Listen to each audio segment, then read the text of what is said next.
Olá, muito boa noite para você de casa. Está começando agora o programa que conecta você aos principais assuntos que mexem aqui com o nosso estado, com você catarinense e sempre, claro, com o olhar dos melhores comunicadores aqui de Santa Catarina, hein?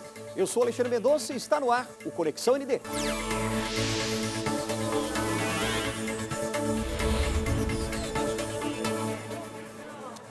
E você já sabe que nós estamos há 8 meses, convivendo aí com essa pandemia do novo coronavírus, alguns lugares com mais ou menos restrições e uma grande queixa também das pessoas, de modo geral, que é uma sensação de ansiedade durante todo esse período, ou pelo menos em alguns meses, principalmente lá no início mesmo da pandemia, entre março e abril.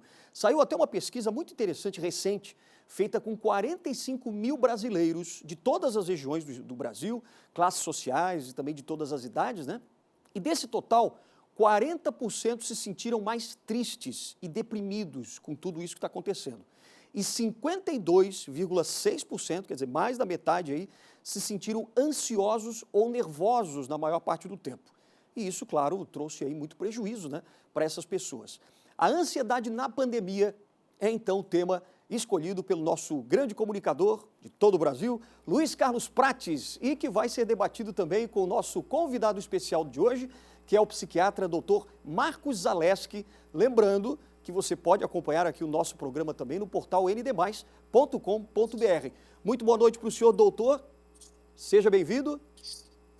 Muito boa noite, Alexandre. É um prazer, uma satisfação. Os parabéns pela nova programação, pelo novo programa. Uma honra ter sido convidado aí para vocês. Está ao lado do Prates, Maravilha. Que, dispensa palavras, Dispensa palavras. Com certeza. Luiz Carlos Prates, você que teve a ideia, desse tema que é tão atual, fala um pouquinho das razões que levaram você a escolher esse tema, hein, Prates? Boa noite, meu amigo. Boa noite ao Dr. Zaleski, meus amigos que estão conosco com a TV ligada.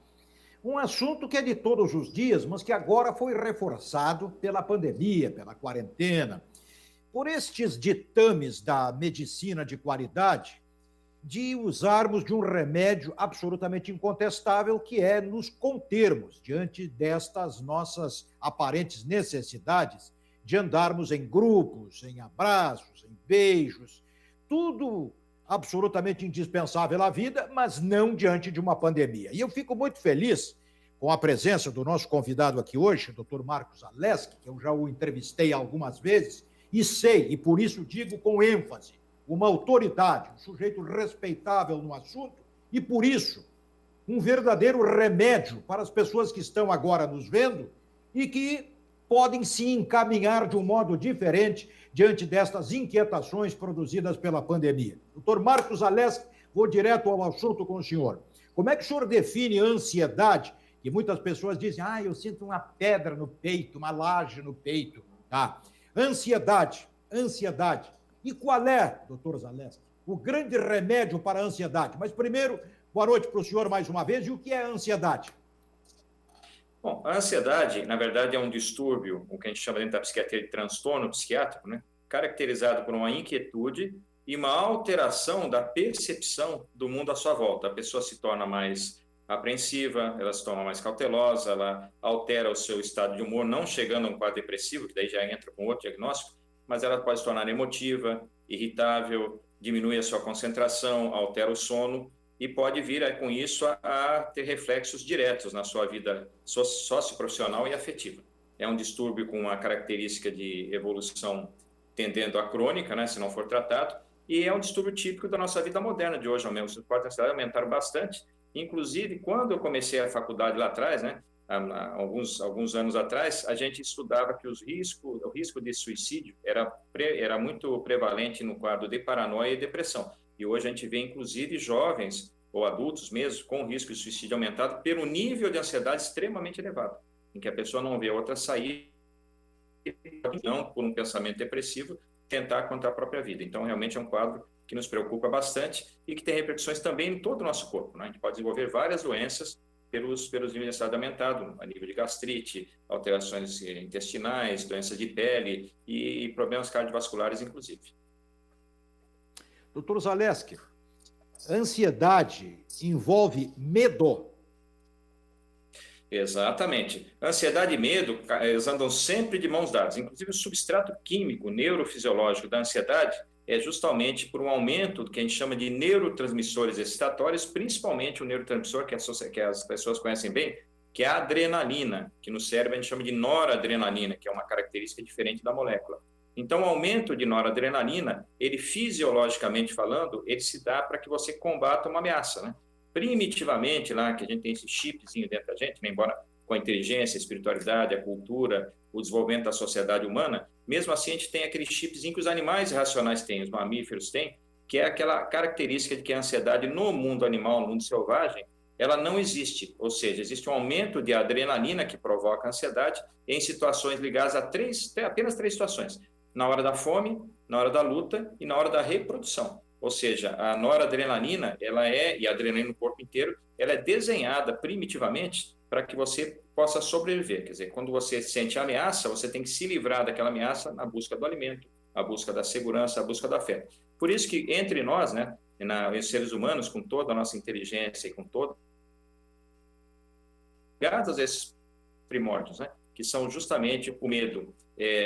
Quando a gente fica ansioso, se a gente não se alimenta bem, se a gente tem uma insegurança profissional, a perda do emprego, uma dívida, ou mesmo a solidão, né? Não só a sexualidade em si, mas a solidão, uma dificuldade que a pessoa tenha desenvolvido ao longo da vida e que ela fique mais isolada. Isso tudo com a pandemia a gente viu que aumentou bastante. O Prates e Dr. Zaleski, eu tenho até um testemunho aqui de algumas pessoas próximas até que durante essa pandemia, principalmente lá no início, né, fevereiro, março, abril, principalmente, essas pessoas tinham algumas características físicas diante da ansiedade, porque, por exemplo, além do medo, essas pessoas tinham alguns tiques nervosos e tal.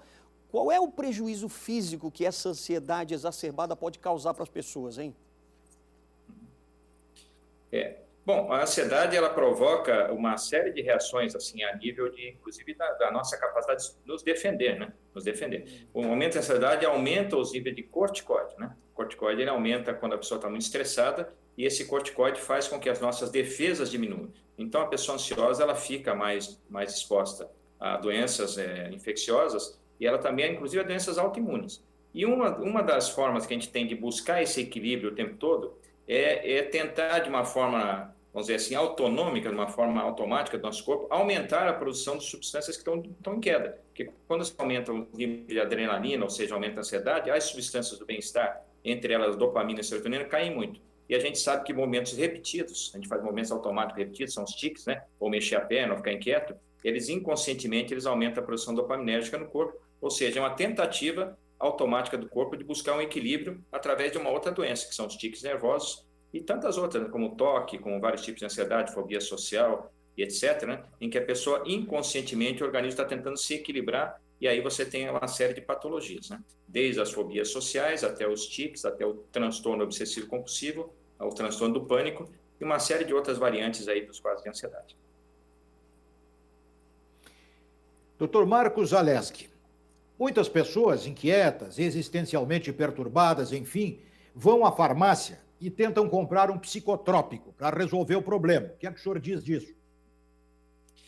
A questão da automedicação no Brasil, nem no mundo, né? No mundo, né? A gente vê assim nos Estados Unidos, não só os psicotrópicos mais típicos, comuns aí, que são os faixa preta, né? Que são os benzodiazepínicos, ou mesmo antidepressivos, mas nos Estados Unidos eu vi da verdadeira epidemia do uso de anfetaminas, por exemplo, né? Então as pessoas estão tentando combater o seu desequilíbrio diário através de medicamentos. Eu sempre digo que o medicamento é o quinto item na nossa cesta básica de equilíbrio para que a pessoa saia do quadro de ansiedade, né?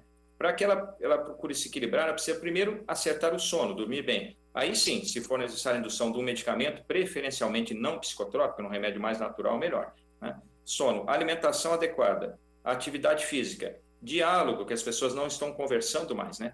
E pelo menos isso, a cada 24 horas, tem uma atividade agradável para ser feita no dia a dia. Então, muitas vezes, uma boa conversa, um chazinho, uma mudança dos hábitos noturnos, por exemplo, a chamada higiene do sono, né? Diminuir a luminosidade noturna, o barulho, menos celular, menos atividades estressantes à noite, pode resolver o problema do sono e também a própria alimentação adequada pode combater a ansiedade. Ou seja, o uso de psicotrópicos é extremamente nocivo e, infelizmente, está sendo também uma epidemia entre nós. Agora, doutor Zaleski, só uma perguntinha nesse campo também. Será que dá para a gente separar a definição, por exemplo, de estresse e ansiedade? Porque muitas pessoas acham que elas estão estressadas e, na verdade, podem estar ansiosas.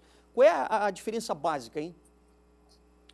O estresse, a gente costuma dizer que uma pessoa está estressada baseada num momento que ela está vivendo, uma experiência de vida que ela está passando, né? Eu estou estressado porque eu estou com um problema no trabalho, estou estressado porque eu estou com problema com a minha esposa ou com as pessoas à minha volta, né? Uma doença da família, etc. Então, você tem uma alteração do estado do humor, que não deixa de ser um quadro de ansiedade, né? Mas o estresse não é um diagnóstico médico, né? É uma condição que a pessoa está vivendo naquele momento. Não quer dizer que a pessoa sob estresse vai adoecer, ela pode aguentar bem, ter uma reserva, vamos dizer assim, de equilíbrio emocional para se desgastar, e assim que passar da situação de estresse, ela pode, então, voltar ao normal. Agora, se o estresse for crônico, aí, com certeza, ela vai acabar desenvolvendo um quadro ansioso, e muitas vezes até um quadro ansioso-depressivo, né? Que é uma coisa que vai mais à frente um pouquinho. Então, realmente, a questão do equilíbrio hoje é muito difícil, e a gente vai entrar também em outras discussões, que é a questão do ritmo de vida que nós levamos, né? Muito trabalho, muita informação, dormindo muito tarde, né? Então, todo esse desequilíbrio acaba provocando ansiedade. Prates.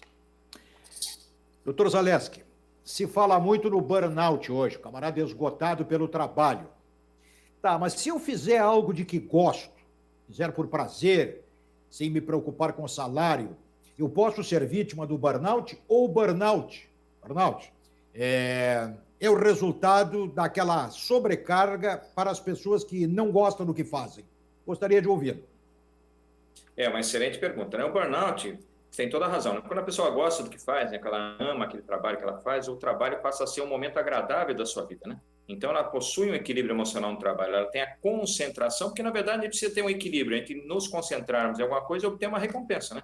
Recompensa seria, olha, eu fiz uma tarefa e fiquei feliz com essa tarefa, ou fiquei satisfeito com o resultado que eu atingi. Quando você tem esse equilíbrio nas funções, você dificilmente vai desencadear um quadro de ansiedade e mais ainda o burnout, que é especificamente relacionado ao esgotamento, uma saturação do ambiente de trabalho. Normalmente, ele não está ligado só ao trabalho, ele está ligado muitas vezes também, não só à sobrecarga de trabalho, está ligado ao ambiente de trabalho, relacionamento com terceiros, né? Pressões que um eventual chefe, se a pessoa tiver uma liderança no seu escritório, na sua atividade profissional, e essa liderança pode ser nociva ao equilíbrio. Então, a pessoa que está sob pressão de colegas ou de terceiros, elas tendem a desenvolver mais o burnout do que simplesmente o excesso de carga de trabalho. Agora, se ela gosta do trabalho, dificilmente, se ela ama aquilo que faz, pelo contrário, ela normalmente tem no seu ambiente de trabalho um ambiente vamos dizer, de equilíbrio e até para repor um desgaste de energia que eventualmente aconteceu fora do seu ambiente. Ou seja, o trabalho é muito importante que a pessoa escolha a sua atividade, que goste do que faz, e que ela não trabalhe apenas para receber um salário, né? Esse é o pior dos caminhos e realmente está muito ligado aos quadros de burnout. Mas o burnout está muito associado realmente ao ambiente de trabalho em si, ao convívio com terceiros e, claro, à sobrecarga também. Dr. Marcos Zaleski, psiquiatra. O senhor sabe que, estatisticamente, no mundo, as mulheres vivem um pouco mais que os homens. As mulheres vivem mais que os homens. O emocional tem alguma coisa a ver com essa longevidade maior das mulheres? Olha, sim, as mulheres, em média, né, até a gente costuma dizer que são 8 mulheres viúvas para cada 3 homens viúvos, né? Então, realmente, as mulheres têm uma sobrevida maior, né? Aí nós tem a ver também com toda a questão cultural e também hormonal, né? E também hormonal, porque os homens, eles têm testosterona, né? E testosterona faz com que o indivíduo aguente mais a pressão, ele consiga mais suportar a luta do dia a dia e, geralmente, os homens acabam se estressando muito mais. Os homens são mais irritadíssimos no trânsito, são mais irritáveis em a violência doméstica, que a gente vê tanto, né? A violência doméstica mais comum, ela é assim, da briga do casal, né? Mas o homem, realmente, ele se torna, pela questão de testosterona, ele se torna muito mais violento, ele explode mais, ele se torna mais. Isso faz com que a carga de adrenalina nele seja muito maior. E como a gente falou, o nível de ansiedade, o nível adrenérgico aumentando, você tem uma subida de corticoides também e você está predisposto a uma série de doenças, né? Então, as doenças cardiovasculares são mais prevalentes nos homens, as doenças, acidente vascular cerebral, né, que é muito mais comum, gastrite, problemas intestinais, etc., né? Isso faz com que os homens realmente eles tenham uma sobrevida menor do que as mulheres. Tem muito a ver com o estilo de vida e uma coisa muito importante, né, que a gente viu até na pandemia, né? Os homens acabam contraindo até mais a doença porque os homens têm uma questão de cuidado, até mesmo de higiene. Agora com a pandemia até melhorou, mas menor que as mulheres. As mulheres cuidam mais são mais asseadas, vamos dizer assim, lavam as mãos com mais frequência, se cuidam mais, né? E os homens acabam expostos a série de doenças por esse tipo de falta de previdência, de cuidado com a saúde. Então, realmente, os homens acabam tendo uma sobrevida menor, né? Mas eu acho que agora eles estão se cuidando mais com a pandemia. Eu acho que a tendência de um dos resultados da pandemia vai ser os homens acabarem se cuidando um pouquinho mais, né? Agora, Prates, posso só fazer uma provocação também, Prates, antes aqui de você continuar?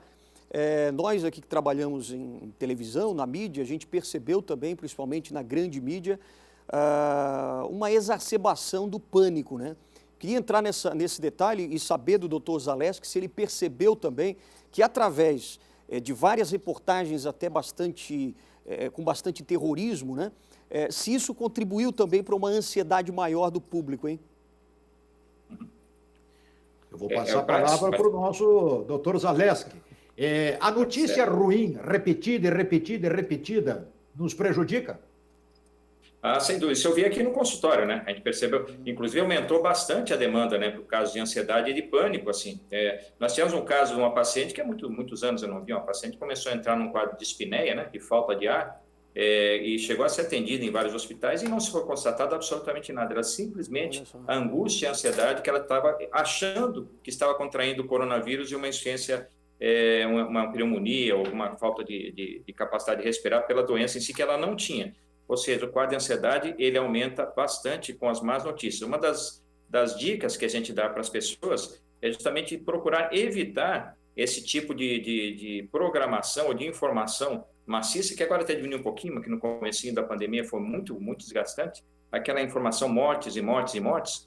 Lógico, uma coisa é você informar a população, outra coisa é insistir muito nesse tipo de notícia que acaba fazendo com que as pessoas fiquem muito angustiadas, fiquem com medo de morrer, né?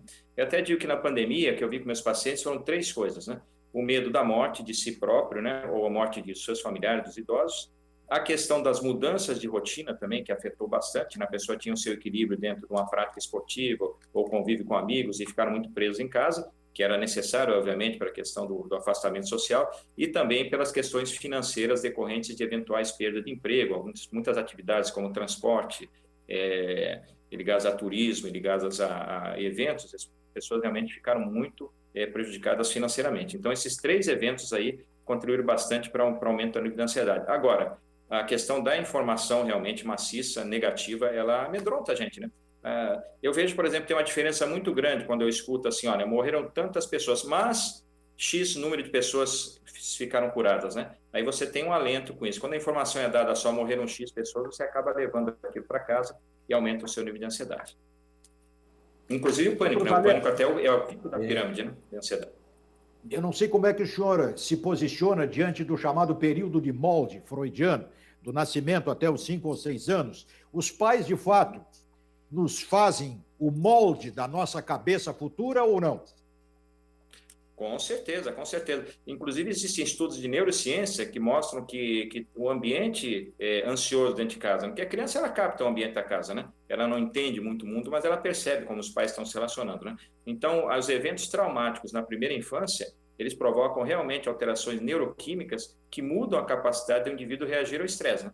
Então, é muito comum aquela criança que tem um pai e uma mãe muito tensos ou que falam alto em casa, ou até casos mais graves, assim, infelizmente mais raros, um pouquinho de violência contra violência infantil, né? Ou com palavras, ou mesmo física, em que as crianças mudam a sua capacidade de alteração de um reflexo que está numa área interna do sistema nervoso, que é a região hipotalâmica, com toda a questão a região do hipocampo, com toda a questão do reflexo mediado pela amígdala, que é uma estrutura ligada ao medo.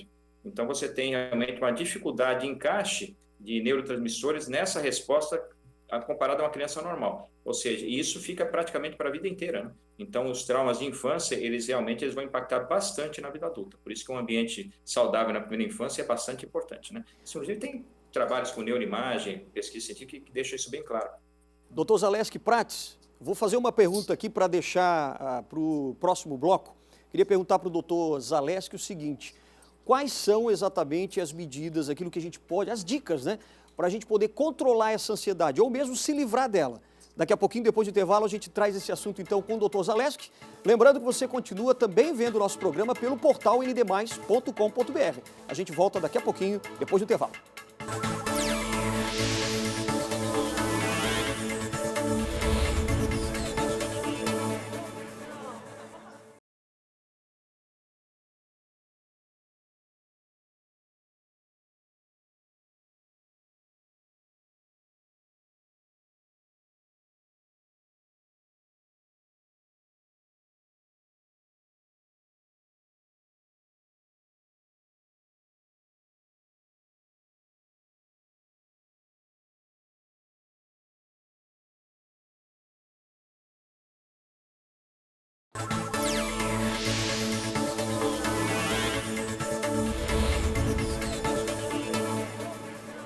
E nós já estamos de volta com o nosso Conexão ND, aqui pela Record News Santa Catarina, também pelo portal ndmais.com.br, de onde você estiver, você consegue acompanhar também o nosso programa. E hoje a gente está falando sobre a ansiedade durante a pandemia e todas as suas consequências também, né? No intervalo, a gente tinha deixado aqui uma pergunta, né? Afinal de contas, doutor Zaleski, como é que a gente pode tratar essa ansiedade? Existem algumas dicas para a gente controlar a ansiedade, mesmo ainda durante esse período?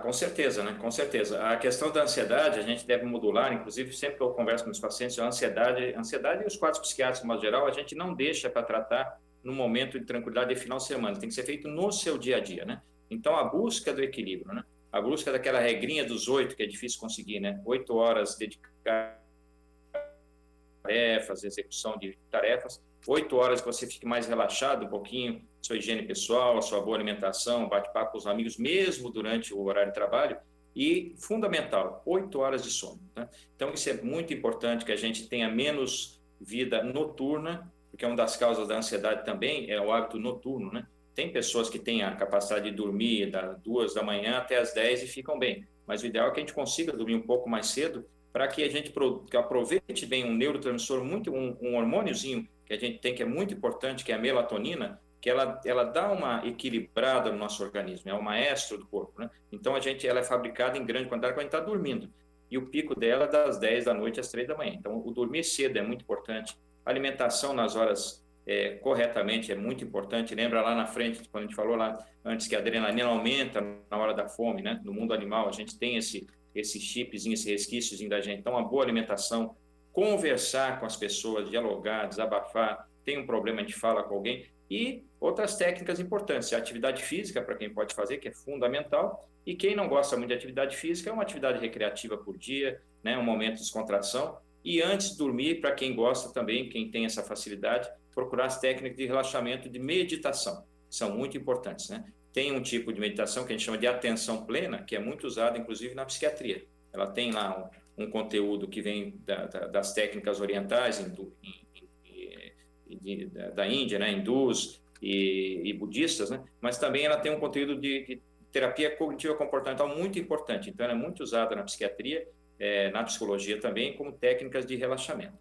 Ou seja, evitar notícias ruins é muito importante, fazer atividade física, se alimentar bem e tentar cuidar bastante do sono, né? Fazer aquela higiene do sono, descansar durante o dia e, em resumo, ter mais execução de tarefas mente e corpo, né? Quando a gente tem mente e corpo trabalhando junto, a gente tem mais saúde, e a gente vê isso nos atletas, né? Atletas profissionais, eles têm muito pouca ansiedade e depressão. Doutor Zaleski, a fé, ela é permanentemente usada como argumento favorável, como argumento de não produz nenhum resultado. Como é que o senhor se posiciona diante da fé? Um sujeito inquieto existencialmente, passando por uma turbulência especial, mas de repente ele se lembra que pode rezar, ou qualquer coisa deste tipo. Como é que o senhor vê a fé? A fé é um instrumento assim, muito importante até no equilíbrio emocional das pessoas, mas ele não pode ser prescrito, né? É uma coisa muito individual, muito da pessoa. Então, eu sempre costumo respeitar bastante, independente do credo, né? Aquelas pessoas que acreditam que têm fé. Que muitas pessoas, realmente, elas conseguem um conforto muito grande através da oração, através da meditação, através de uma técnica, às vezes, até nem tão convencional, né? Espiritismo, outras crenças que hajam, né? Então, as pessoas que têm fé, elas tendem a aceitar melhor os problemas, né? E esse aceitar melhor os problemas faz com que os conflitos sejam menores, né? Porque uma das causas da ansiedade também é aquela dúvida, né? Consigo ou não consigo, vou ou não vou? Então, quando a pessoa aceita, não ela se conformar é uma coisa, mas quando ela aceita uma dificuldade, ela pensa menos no problema, e ela pensando menos no problema, ela diminui a atividade cerebral, e isso faz com que diminua os níveis de ansiedade também, né? Eu sempre digo assim que quando uma pessoa está esperando uma notícia, ela fica muito ansiosa. A notícia vem, é boa, ela comemora. A notícia vem, é ruim, ela tem o luto, ou tem um período de tristeza decorrente, mas tem menos ansiedade. A espera é que é muito ruim, né? Então, às vezes, a oração, a gente sabe que a oração, a meditação, a pessoa fica mais calma, né? Diminui o batimento cardíaco, diminui a atividade cerebral, a própria oração do terço, né? Dentro da religião católica. Mas, infelizmente, não é para todos, né? A pessoa tem que ter isso dentro dela, tem que ser uma coisa que ela cultive, muitas vezes através da infância, ou uma experiência de vida que ela conseguiu elaborar isso aí. Eu sempre respeito bastante, mas a gente não pode prescrever isso como uma forma de tratamento, mas respeitar sim. Agora, doutor, necessariamente uma pessoa ansiosa precisa tomar algum medicamento? O senhor prescreve também para muitas pessoas? Sim, a medicação ela pode e deve ser prescrita quando existe um sofrimento psíquico importante e essa rotina diária do indivíduo é alterada, né? Então, por exemplo, se o indivíduo não consegue dormir, né, com técnicas de higiene do sono, com uso de plantinhas naturais, tipo valeriana ou a própria melatonina, ou outros chazinhos que é feito, né, que são feitos, aí sim você tem que fazer uma prescrição do medicamento. Agora, os medicamentos tranquilizantes têm que ser muito controlados, né, porque os pacientes tendem a confundir o que é descansar e dormir melhor com o prazer que o medicamento provoca. Então, eu costumo dizer para meus pacientes assim, uma coisa é você dormir bem, outra coisa é você achar que só dorme bem se tomar remédio. Aí você está começando a ficar dependente. Então, o grande problema dos tranquilizantes é realmente a dependência. Ele tem que ser usado por curto prazo ou em casos que a doença é muito grave com um controle médico adequado, jamais com automedicação. E um dos problemas que a gente tem é que os pacientes eles passam para os seus familiares, né? Eu tomei o remédio, fiquei bem, agora eu dei para o meu irmão, dei para minha mãe, para o meu vizinho. Isso aí não pode ser feito porque os efeitos colaterais são muito grandes, né? E uma série de associação com remédios, com álcool, etc., pode ser até potencialmente fatal. Então, tem que tomar muito cuidado, a prescrição ela é feita, mas como eu disse, é o 5º item da nossa cesta básica de cuidados, né? Primeiro, sono, alimentação, diálogo, atividade física e uma atividade prazerosa por dia. Aí sim, dentro desses 5 itens, se não está resolvendo, a gente parte para o uso de tranquilizantes, que seria para os faixa preta, que se costuma falar, ou mesmo antidepressivos, estabilizador de humor.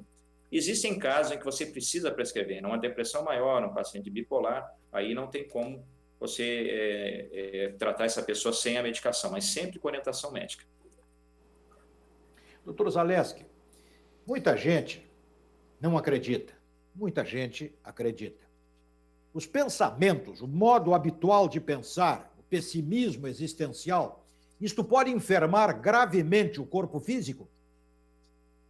Com certeza, é uma excelente colocação também, né? Inclusive, a gente vê a neurociência hoje ela está muito dentro da nossa prática médica, na prática psiquiátrica, né? E existem trabalhos que mostram claramente o que a gente chama de atitude, né? O indivíduo tem uma doença, ele está ansioso, ele está deprimido. E se ele tem uma atitude, a gente vê no câncer também, né? Ele tem uma atitude de olha, eu vou conseguir, eu vou me recuperar, isso faz com que haja uma mobilização maior de neurotransmissores bons no sistema nervoso central, né? Com aumento dos níveis de serotonina, nível dopaminérgico e de endorfinas também, isso diminui a atividade dos neurotransmissores que estressam muito e a doença tende a ter uma melhora. Não que a pessoa vai ficar curada por isso, não precisa dispensar o tratamento médico, mas a atitude de recuperação versus a atitude de vitimização, ela é fundamental no tratamento da ansiedade. O paciente que se vitimiza, que não tem mais jeito mesmo, ele tende a cronificar o seu problema. Aquele que racional, às vezes ele não tem condições emocionais, não tem força emocional, mas ele pode ter racionalmente, ele se olhar no espelho todos os dias, olha, eu vou vencer isso, custe que custar, eu vou fazer as medidas que têm que ser feitas, inclusive ele fazendo isso, ele cuida mais do tratamento, ele não esquece de tomar o remédio, ele faz o que deve ser feito em relação ao tratamento, vai às sessões de terapia, que são fundamentais também, né, dentro do tratamento psiquiátrico, também a psicoterapia coadjuvante caminhando junto. Então, o paciente tem atitude de recuperação que ele acredita, o otimista, ele tem uma melhor resposta, sem dúvida nenhuma. Doutor Zaleski, o casamento, ele e ela, juntos, isso é um bom negócio ou um mau negócio para a vida psíquica? E eu lhe pergunto isso, que pode parecer uma pergunta absolutamente fora de propósito, em relação ao testemunho. Todos os dias, casais que mal se conheceram já estão se separando e problemas de toda sorte. Como é que o senhor define, a partir do ponto de vista de um psiquiatra, o casamento? Olha, o casamento é uma união, né? Uma união que se pretende seja para a vida inteira, né? Então, essa é a proposta que se faz durante o casamento, pelo menos o casamento convencional que nós temos, né? Através do cristão ou de outras filosofias, né? E de outras religiões. Agora, se o casal vive bem, se o casal tem diálogo e tem um respeito próprio, ele é sempre importante, porque principalmente na pandemia a solidão é muito ruim, né? A pessoa está sozinha em casa é uma coisa muito ruim, a gente vê com as viúvas, as idosas, né? Como elas estão sofrendo não poder ter contato com os seus filhos, seus netos, né? Agora, o casal tem que ter um convívio adequado, né? Se você tem um casamento em que você tem brigas, tem discussões o tempo todo, é óbvio que você vai ter uma dificuldade maior de manter o seu equilíbrio emocional, né? Então, a questão do casamento, ela depende do como as pessoas encaram o seu dia a dia, né? Como os casais se respeitam e vivem bem, e se não estão vendo bem, procurarem uma solução para que esse convívio seja melhor, E se realmente não houver jeito, aí sim, aí cabe uma separação, porque um casal que está tendo conflitos todos os dias, que não se respeita mais, aí realmente não tem por que eles continuarem juntos, né? A não ser por algum tipo de questão particular dos dois, né? Mas do ponto de vista técnico, de modo geral, vamos dizer assim, o ideal é que a união a dois, o casamento ou não, né? Ou o casal que convive juntos apenas, sem estar com um casamento formal, tem que se respeitar, porque o amor é importante, mas o respeito também é muito importante. Então, se houver respeito, houver uma cumplicidade do casal, que eles se ajudem, um ajude o outro, aí é óbvio que o convívio a dois é muito bom. Prates, a gente está encerrando já o programa. Eu gostaria que você fizesse as suas últimas considerações ou fizesse uma última pergunta para o Dr. Zaleski também. Vou aproveitar este último instante, então, perguntar para o Dr. Zaleski. Dr. Zaleski, estou na fossa, estou numa pior e tal, vou tomar uma dosezinha dupla de uísque. O que o senhor acha? Olha, uma das recomendações que eu digo para meus pacientes, está com problema, não beba, né? Se você tem problema, não beba. Beba quando você está feliz, desde que você não tem problema com álcool, não seja um alcoolista, está feliz, quer comemorar uma boa notícia, uma confraternização, etc. Com a depressão, com a ansiedade, não é bom beber, porque você bebendo, você arruma uma estratégia de sair da ansiedade muito rapidamente, né? E depois você tem a volta dela com mais força ainda, que é o período pós-efeito do álcool. Então, o álcool é um péssimo remédio para quem está ansioso ou deprimido, e socialmente, se não tiver abuso, ele pode ser uma coisa positiva para quem está bem, quem está comemorando o momento. Então, em quadro de ansiedade e depressão, não beba, é a minha recomendação. Doutor Zaleski, uma última recomendação agora para ansiedade. Como é que a gente pode lidar com ela no dia a dia, hein? Rapidamente. Busca de equilíbrio, busca de equilíbrio. As rotinas básicas diárias. A ansiedade se trata de 24 em 24 horas, né? Então, muito cuidado com as decisões do dia, muito cuidado com o seu horário de alimentação, reserve um horário para atividade física, para conversar com as pessoas e procure dormir num horário bom e adequado, acordando descansado no dia seguinte. Você vai estar fazendo um excelente trabalho para prevenir a ansiedade. Maravilha. Dr. Marcos Zaleski, psiquiatra, quero agradecer muito a sua participação. Obrigado mesmo por ter feito parte desse programa. Com certeza a gente vai convidá-lo mais vezes. Não é verdade, Prates? Obrigado também pela tua participação mais uma vez, hein? Muito obrigado e um abraço especial para este grande amigão, Dr. Marcos Zaleski. Valeu, Prates. É uma honra estar contigo aí mais uma vez, né? Alexandre também, obrigado mais uma vez, sucesso aí pela nova programação de vocês, que está excelente. Obrigado, Prates, e até a próxima quarta-feira com Prates aqui no Conexão ND. Lembrando que amanhã a gente tem a presença de Cacau Menezes trazendo mais uma convidada super especial, hein? Você não pode perder. Grande abraço para você e até amanhã.